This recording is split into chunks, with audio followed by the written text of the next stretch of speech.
Harper Audio presents Shadow and Dust by Harry Sidebottom, read by Colin Mace. Chapter 1. Carthage. 10 days after the Ides of March, A.D. 238. Pharaxin lay on the roof of the warehouse. The smell of fish from the ponds and the gutting sheds was strong in his nostrils. Another centurion, and Mauritius, the commander of the cavalry, were with Pharaxin. They had left their helmets downstairs, where the other officers waited, and they had wrapped themselves in hooded cloaks whose colours were faded like the mud walls of the compound. The roof was flat and had a raised edge. If they made no sudden movements, the three men were near invisible from a distance. Off to the southeast, to the left, beyond the aqueduct, was the necropolis, and beyond the tombs stood the gates and walls of Carthage. The tall battlements were crowded with spectators. It was a gaudy throng, as if at a festival. Musicians and food vendors made their way among them. The townsfolk were fools, Pharaxin thought. Fools because they treated the coming battle as if it were no more than a spectacle, just another trip to the amphitheatre or circus, some entertainment put on for their amusement. Their minds and bodies had been corrupted by peace and security, by the luxury and vice of the city. If the Gordiani lost today, the people of Carthage would find that war was more than a show. Looking straight ahead, the plain immediately in front of the jumble of walls and buildings around the commercial fish ponds was empty. The right flank of the army was some 300 paces distant. The main body, a solid phalanx of infantry, stretched away from Pharaxin, running parallel to the aqueduct and facing west. Its left wing was anchored to the villa of Sextus, far off in the south. Over 8,000 men, another 2,000 armed with bows and slings out in front. If you did not know war, it would be impressive.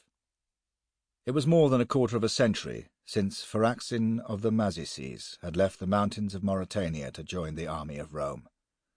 In his 6 years with the auxiliary cavalry on the northern frontier, he had survived pitched battles in gloomy forests when the Emperor Caracalla campaigned against the Alemanni and the Carpi. Back here in Africa, during the next 2 decades patrolling the desert, rising up the ranks of the speculatores, he had come through innumerable skirmishes and raids. Pharaxin knew war, what it took, and what it needed. Gordian the Younger was a brave man. Pharaxin had served under him at Ad Palmam and at the storm of Esuba. Gordian was not a stranger to war. The young emperor was aware that less than 2,000 of his army were real soldiers. The rest were a rabble from the back streets of Carthage, a mob unaccustomed to the makeshift weapons put in their hands. Gordian had taken his place in the centre of the line. Gordian must know that if his stratagem failed, he would die along with thousands of those who followed him.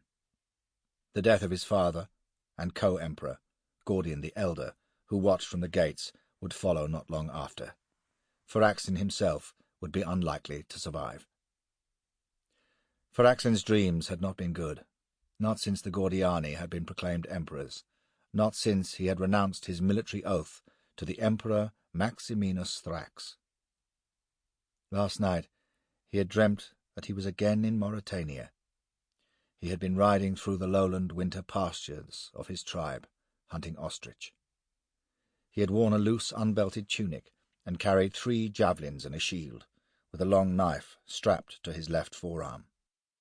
The fitting weapons and dress of a warrior of the Maximinus. He had been well mounted and had a fine hunting dog. With no need for a bridle or reins, he had controlled the horse with just a stick. Yet no matter how good his horsemanship, no matter how he urged the charger on, time and again the ostrich had eluded him. As it ran, its huge feet had thrown up many stones. These had struck hard into his face, chest, and arms. When darkness came, Pharaxin had found himself bloodied and alone in a meadow, looking up at the lights burning up in the mountains. It was not the moment to dwell on dreams, not with the enemy so close. Maximinus was far away on the Rhine or Danube, but Capelianus, the governor of the neighbouring province of Numidia, had remained loyal to the big Thracian. The rumour in the ranks was that decades earlier the Sample complete. Ready to continue?